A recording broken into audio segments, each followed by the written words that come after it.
Livro de João, capítulo 2. Glória a Deus. Aleluia. Louvado seja o nome do Senhor. Glória a Deus. João, capítulo 2. Evangelho de João, capítulo 2. Glória a Deus. Aleluia. O título vai falar: as bordas em Canaã, a água veio em vinho. Glória a Deus. Aleluia. Glória a Deus, louvado seja o nome do Senhor. Deixa baixinho. Está calor, deixa baixinho. Segura aqui a sua da Bíblia. Glória a Deus. Todos os irmãos acharam? Glória a Deus, amém. Passamos a ler em nome de Jesus. Diz assim: e ao terceiro dia fizeram-se umas bordas em Caná da Galileia. E estava a mãe de Jesus. Estava ali a mãe de Jesus. E foram também convidados Jesus e os seus discípulos para as bordas. E faltando o vinho, a mãe de Jesus lhe disse: não tem vinho. Disse-lhe Jesus: mulher, que tenho eu contigo? Ainda não é chegada a minha hora. Sua mãe disse aos seus empregados: fazei tudo quanto ele vos disser. Aleluia. Senta, glorificando o nome do Senhor. Glória a Deus. Aleluia. Glória a Deus. Aleluia. O escritor do Evangelho de João, ele próprio, nosso irmão João, ele escreveu 5 livros do Novo Testamento, o Evangelho de João. Aleluia. 5, aleluia, epístolas e o livro do Apocalipse de João. Glória a Deus. Este João era aquele que era irmão de Tiago, filho de Zebedeu, qual a mãe era chamada de Salomé. Glória a Deus. Filhos do trovão. É aqueles dois, Tiago e João, que foram pregar em uma certa aldeia que Jesus mandou, e o povo não quis se converter. E eles ficaram tão irados que eles pediram a Jesus para descer fogo do céu e consumir aquelas pessoas. Glória a Deus. Este João aqui, glória a Deus. Este João que foi exilado na ilha de Patmos, que escreveu o livro do Apocalipse e as 3 epístolas, aleluia, que tem 1 João, 2 João e 3 João, que foi exilado na ilha de Patmos, que Deus deu o livro do Apocalipse, aleluia, livro de revelação, coisas futuras que estão para acontecer. Já estão acontecendo algumas e outras estão para acontecer. Louvado seja Deus nesta noite. E ele vai relatar no Evangelho que houve um casamento em Caná da Galileia. E quem foi convidado para este casamento, irmãos? Maria, mãe de Jesus. E Jesus também, junto com os discípulos, foram convidados. Jesus estava numa incumbência muito grande. Aleluia, uma missão muito grande, que é de salvar a humanidade. Mas Jesus, com toda essa incumbência, com toda essa responsabilidade, Jesus ainda tinha tempo, aleluia, de se associar com a família e celebrar um casamento. Louvado seja Deus. E ele foi convidado ali Jesus estava. E o casamento antigamente não era igual de hoje. Hoje, casa-se, é um dia só de festa. Antigamente era semana. Então os noivos que iam casar tinham que calcular muito bem ali, aleluia, o valor do custo. Por quê? Porque não podia faltar nada. Aleluia, seria vergonhoso, seria desastroso faltar alguma coisa para o casamento. E era convidado não alguns, mas a Bíblia diz que era convidado a cidade inteira. Olha só, que responsabilidade de fazer um planejamento para o casamento e convidar uma cidade toda. E era assim antigamente.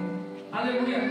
Os estudiosos dizem que nesta ocasião José, o marido de Maria, já estava morto. Aleluia. Ele tinha morrido. Aleluia. Maria estava ali no casamento, junto com Jesus, junto com os discípulos. Aleluia. E a Bíblia diz que falta o vinho. Oh, glória! Aleluia. Faltando o vinho era algo para aquele casal. Era uma emergência. Era algo emergencial. Aleluia. Glória a Deus. Aleluia. Muito obrigado, irmão. Dá glória aí quando eu prego aqui. Glória a Deus. Aleluia. Louvado seja o nome do Senhor. Um pequeno objetinho faz toda a diferença, né, irmãos? Glória a Deus. Aleluia. Aleluia. Segurou aqui já. Glória a Deus. Aí eu seguro com o resto. Glória a Deus. E Jesus estava ali, irmãos. Aleluia. Naquele casamento. E Maria sabia, estava junto ali dos serviçais e viu, aleluia, que algo tinha acontecido, que tinha faltado vinho. E a Bíblia diz que ela vai ali conversar com Jesus e vai dizer assim: Jesus, faltou vinho. Interessante que Jesus vai olhar para Maria, aleluia. Maria sabia que Jesus era seu filho terreno, mas ela sabia que Jesus era o Filho de Deus. Maria tinha na mente dela todas as profecias, todas as promessas do cumprimento sobre Jesus. Ela não esquecia disso. E ela diz: olha, Jesus, faltou o vinho. Talvez a resposta de Jesus seja um pouco dura para sua mãe, mas não foi, irmãos. Mulher, o que eu tenho contigo? Ainda não é chegada a minha hora. Parece ser dura a resposta, mas não é. Maria sabia que Jesus era divino, que Jesus poderia operar um milagre emergencial daquele casal ali, ia passar uma vergonha. E Maria sabia que Jesus poderia resolver aquela situação, aquele problema. Porque na hora poderia ser uma coisa bem simples, mas não era, era um problema. Glória a Deus. E Jesus estava ali. Aleluia. Jesus estava no momento certo, no momento exato, na hora exata. Glória a Deus. Aleluia. E ela vai dizer, ouve a resposta de Jesus, fica calada, mas ela vai chegar até os empregados e vai dizer assim: olha, fazei tudo quanto ele vos mandar, viu? O que ele disser, pode fazer. Glória a Deus. Os homens ali entendem. E Jesus chega diante daquele cego e diz assim: peguem essas talhas, encham de água. As talhas eram usadas para purificação. Eles estavam ali no casamento porque eles se purificavam antes de comer, eles se lavavam. Era para purificação aquelas talhas. E a Bíblia diz que dentro daquelas talhas cabia de 74 litros a 111 litros de água. Não era pouco não, irmão. Aqueles homens enchem de água até em cima, a Bíblia diz. Quando eles enchem, Jesus disse: tirai e levai o mestiçado. Por que pediu para levar o mestiçado? Porque eles experimentavam. Aleluia. E o costume dos outros casamentos era dar primeiro o vinho bom. Depois que as pessoas já estavam ali, eles davam o vinho inferior. Só que quando aquele homem experimenta aquele vinho, ele diz: olha, o costume é outro, mas você guardou o melhor vinho para agora. Aleluia. Pastor, o que a senhora quer dizer com isso? Jesus sempre tem o melhor para mim. Glória a Deus. Ele fez o melhor, ele transformou a água em vinho. Os discípulos viram e a Bíblia diz que eles creram. Porque Jesus tinha poder sobre a natureza. Jesus iniciou ali a sua divindade, sobrenatural poder com a natureza de transformar a água em vinho. E eu te pergunto nesta noite, meu irmão, minha irmã, alguma coisa impossível na tua vida para Deus? Algum problema que Deus não possa resolver? Alguma situação que Deus não possa trazer solução? E eu mesmo respondo: não há. Aleluia. Aleluia. Talvez você, no teu pensamento, diga: pastor, você não sabe o que eu estou passando. Glória a Deus. Aleluia, glória a Deus. E eu nem preciso saber, porque eu não resolvo. Mas quem me resolve é Jesus de Nazaré. Foi cantado ali nesta noite: deixe tudo sobre o altar dele. Você deixou? Se você deixou, não toma de volta não, meu irmão. Porque quando você toma de volta, você vai estar dizendo para Deus assim: Deus, o Senhor está demorando demais a resolver, me dá para cá que eu resolvo. E nós não resolvemos nada. Nós só piora a situação. Mas Jesus não, quando ele coloca a mão para resolver, ele resolve. Aleluia.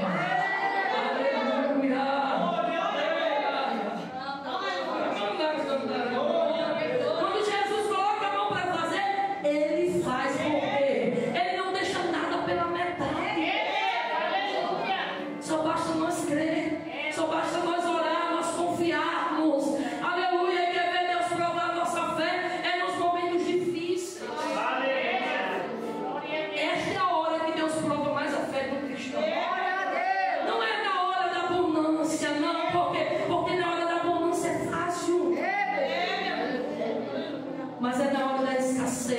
é na hora da dificuldade, é na hora dos problemas, é na hora que a porta fecha, é na hora que o alimento falta, é na hora que a sandália se arrepende e não tem mais. Aleluia!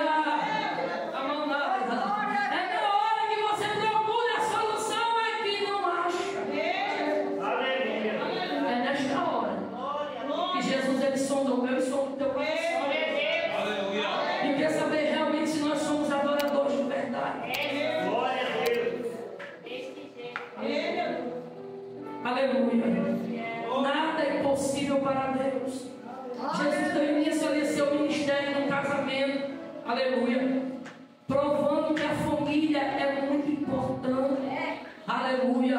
Depois de ser batizado por João Batista no Rio Jordão, conduzido ao deserto pelo inimigo, aleluia, pelo Espírito Santo, para ser tentado pelo inimigo, ele deu início ao seu ministério aqui nas bordas de Caná da Galileia.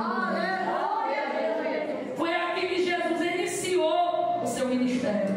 Foi aqui que Jesus, aleluia, aquela emergência daquele casal, que para alguns parecia uma coisa tão boba, mas para aquele casal sabia que era uma emergência preocupante. Aleluia. Jesus fez um milagre. Aleluia. E Jesus não mudou, igreja. Jesus ainda é o mesmo. Ontem, a Bíblia diz ontem, hoje e eternamente. Somos nós. Aleluia. Às vezes nós acreditamos mais no que o médico fala, no que Deus fala conosco.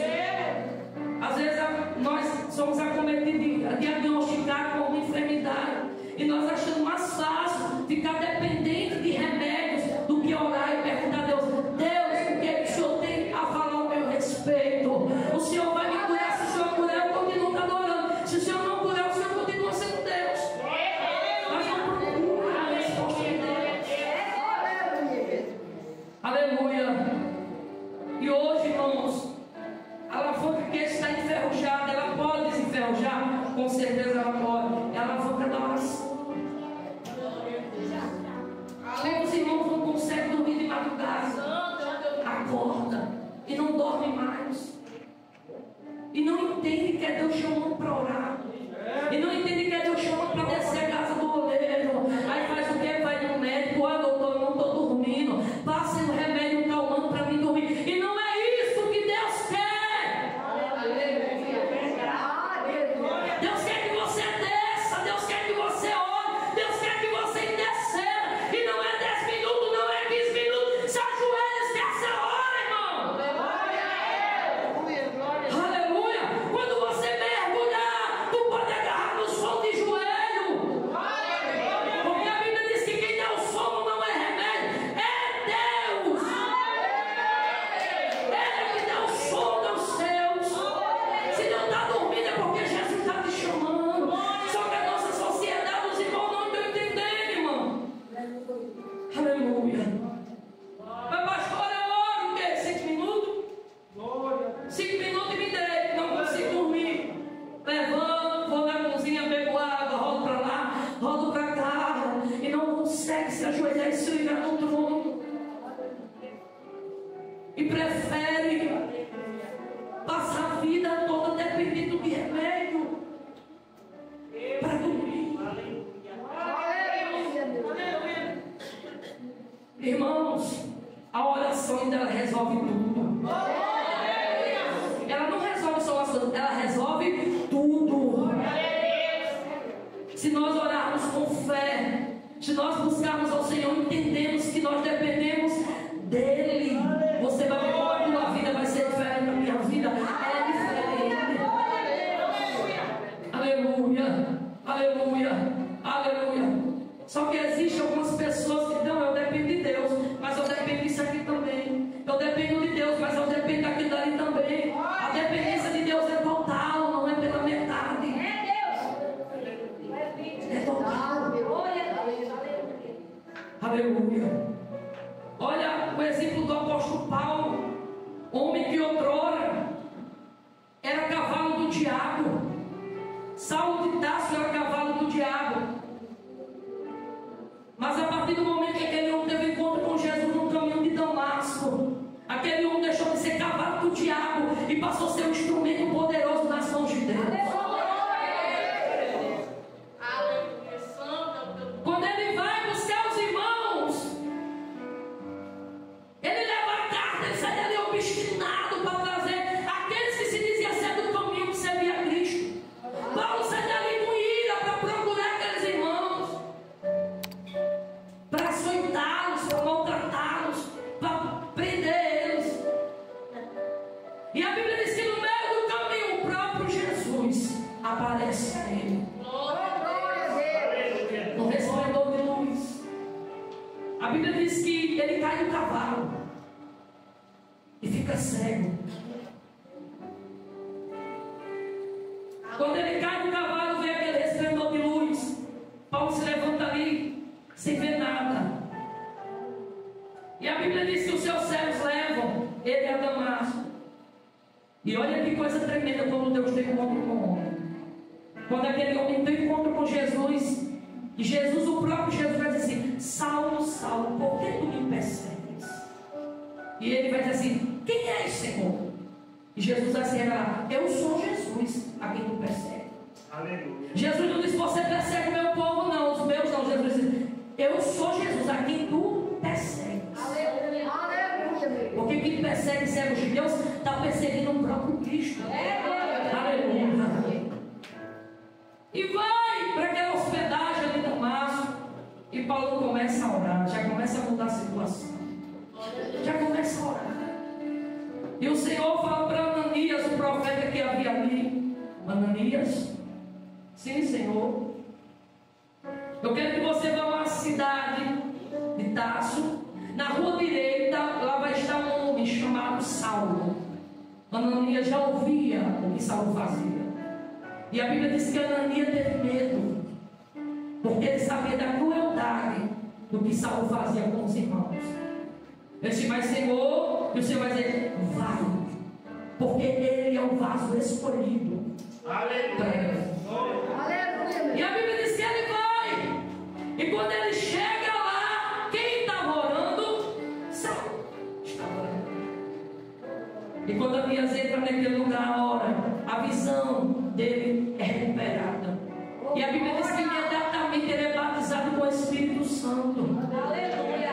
Aquele Saulo morreu e ressuscitou um Paulo novinho em folha. Aleluia. E eu persegui, agora ia ser perseguido por amor ao Evangelho de Cristo. Aleluia. Deus faz, irmãos, uma nova criatura. Glória a Deus. Aleluia. Nada para Deus é impossível. Até aquele meu parente, até teu parente que persegue e diz: eu odeio cristão, deixa Jesus marcar encontro com ele para tu ver uma coisa. Deixa Jesus marcar encontro com teu filho para tu ver uma coisa. Deixa Jesus verdadeiramente marcar encontro com a tua filha para tu ver uma coisa. Não é o mesmo, não é a mesma. Aleluia. Porque o Evangelho ele transforma. Aleluia. O passado, o pecado, Deus joga no mar do esquecimento. O importante é dali em diante não fazer mais. Aleluia. É viver em novidade de vida com Cristo todo. Glória a Jesus. Aleluia. Jesus tem o melhor para mim e para a tua vida. E deixa eu te dizer uma coisa nesta noite: ele se importa com aquele teu problema. Ele se importa, viu? Ele se importa, aleluia, com os mínimos detalhes. Deus é detalhista, irmão. Aleluia. Olha para a natureza. Olha o detalhe das árvores, dos pássaros. Olha que coisa linda. Você vai no mar e as ondas só vêm até aquele certo ponto, porque Deus assim determinou. Se ela passar, porque assim Deus também determinou. Porque a Bíblia diz que até nas ondas do mar, ele dizia: até aqui, e só até aqui que você vai. Aleluia. Aleluia. Aleluia. Se nós orarmos, nós vamos entender o Deus que nós servimos. Aleluia. Não há como o ser humano conhecer a Deus se não for através da Bíblia Sagrada. Não há. Porque aqui na Bíblia Sagrada existe a natureza de Deus, o caráter de Deus. O que Deus deseja se nós lermos atentamente, se nós procurarmos se alimentar desta palavra, nós vamos ver que Ele é um guia, Ele é um manual de vida. Ele nos ensina como nós devemos viver nesta terra, como nós devemos agradar ao Senhor em toda a nossa maneira de viver. Mas não leia os livros, exclua outros, não. Leia ela por completo, para você poder entender do início a criação de Deus, como Deus fez. Aleluia. Leia ela, medite nela. Pastor, eu não tenho tempo. Tem, irmão, todos nós temos. Todos nós temos. O que falta muitas das vezes de nós é pedir sabedoria a Deus para administrar o nosso tempo. Mas todos nós temos tempo para ler a Bíblia. Glória a Deus. Glória a Deus. Nós não temos tempo para acordar de manhã. Quando nós acordamos de manhã, a primeira coisa que o nosso corpo ele vai pedir fisicamente é o quê? Tomar café. Não é isso? Quando está se aproximando da hora do almoço, o corpo já pede o quê? Tem comida, tem almoço. E a nossa alma, ela também deseja. A nossa alma também, ela se alimenta. Se nós alimentarmos a nossa alma, a carne não vai prevalecer. Agora, se nós sempre der desculpa que eu não tenho tempo e só alimentar a carne, não tem como o espírito prevalecer. Por quê? Porque é uma luta constante todo dia. É carne contra o espírito. A carne, estou cansado, não quero ler Bíblia. Ai, que sono. E o espírito ora, busca, jejua. Aleluia. Aleluia. Glória a Deus. E o inimigo da nossa alma, ele não quer que nós leiamos a palavra de Deus. Não quer. Sabe por que ele não quer, irmãos? Porque quando nós conhecemos a palavra, nós somos libertos. Então Satanás ele faz de tudo, para que o ser humano não leia a Bíblia Sagrada. Aleluia. Olha que privilégio que nós temos todo dia lá em cima da nossa estampa. Todo dia ela está lá. Todo dia. Você já pensou se a Bíblia Sagrada, se nós pegássemos na Bíblia como nós pegamos no celular? Que comparação é essa? É esta comparação, doutor Daniel. Uma coisa tão pequena, mas tem substituído hoje tantas coisas no nosso dia a dia. Tem sido substituído, tem famílias que não oram mais, não comem mais na mesa. Que come diante do celular, come diante da televisão, come diante de toda coisa. Mas não sentam na mesa para agradecer pelo pão. Não se olha mais nos olhos na mesa. Não se conversa mais. Por quê? Porque o celular tem tomado esse espaço. Você passa na rua, você vê pessoas sentadas na calçada, mas dificilmente estão conversando. Muitas das vezes cada um está com o celular, cada um vendo uma coisa. E nós temos que vigiar com isso, irmãos. Nós podemos sim pegar, mas tudo tem que ter ordem, tem que ter decência. Tudo tem tempo. Só que as pessoas não esquecem da vida. Eu digo isso porque eu já vi várias vezes, passando aqui em frente à igreja, às vezes o pastor vai buscar, não fica aqui. Passa as pessoas na moto, com a mão no punho da moto e outra mão no celular. Andando de moto no celular. Andando de cavalo no celular. É um cavalo andando dele assim, ó. Se tivesse um buraco, ele caía, ele ia quebrar o pescoço, meu irmão. Morria ele o cavalo. Os irmãos riem, mas é sério. É muito sério. As pessoas se distraem, irmãos. É igual eu falei, isso é uma ferramenta. Se nós usarmos, é bênção. Mas se não saber usar, é maldição. Hoje você vê todo mundo com o celular na mão. Para onde vai? Certo que eu entendo que tem alguns que têm dinheiro no aplicativo, tudo bem, vai passar no mercado. Mas você já prestou atenção que quando nós saímos de casa, a primeira coisa que se leva na mão é celular.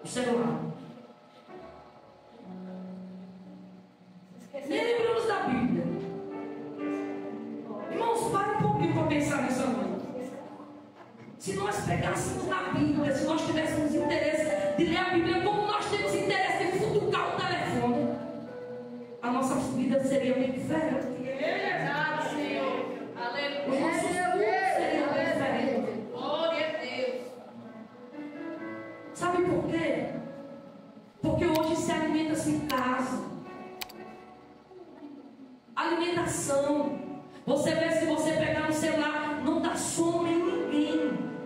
Você até dá um sonho e fica ali horas. Agora pega a Bíblia para ler. Dá sono. Já começa a abrir a boca. Enfada. Mas o celular dá não. Fica de madrugada. Você está vendo como que os valores estão se invertendo? Os valores. Nós estamos ocupando, o ser humano está ocupando tanto seu tempo com coisas perecíveis e deixando de ocupar o seu tempo com coisas eternas. Isso é a realidade, irmãos. Isso é uma realidade. Aleluia. Glória a Deus. Aleluia. Olha o Espírito Santo de Deus. Batismo com o Espírito Santo. Eu gosto do louvor, que até eu ensaio, quando tem muito, eu venho para cá dar umas arranhadas no violão. E eu até já decifrei a cifra dele no violão. A letra deste louvor diz assim: eu sinto saudade da igreja de verdade, que orava com vontade, buscava Deus com sinceridade.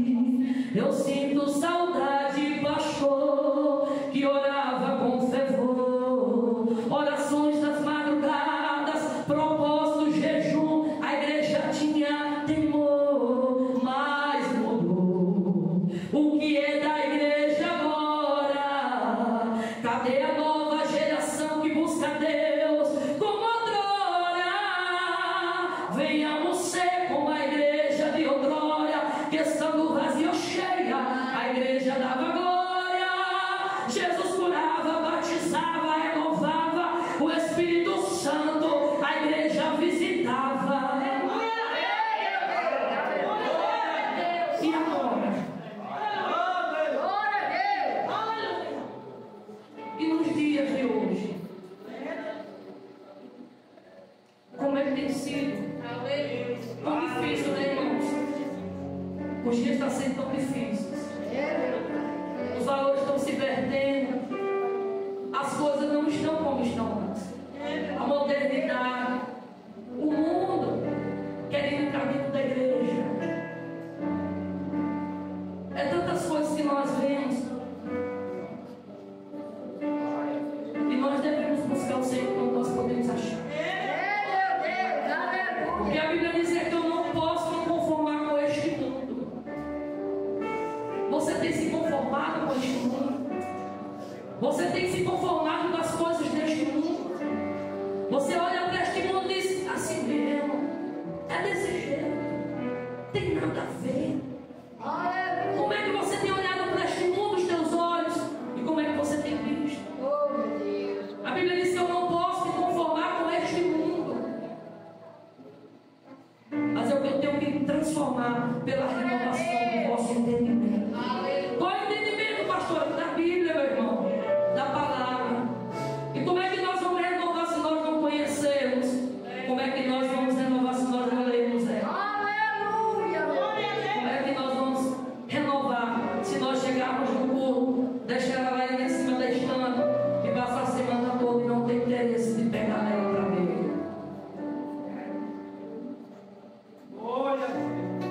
Eu até entendo alguns irmãos que não sabem ler, mas ouvem. A Bíblia diz que a fé vem pelo ouvir.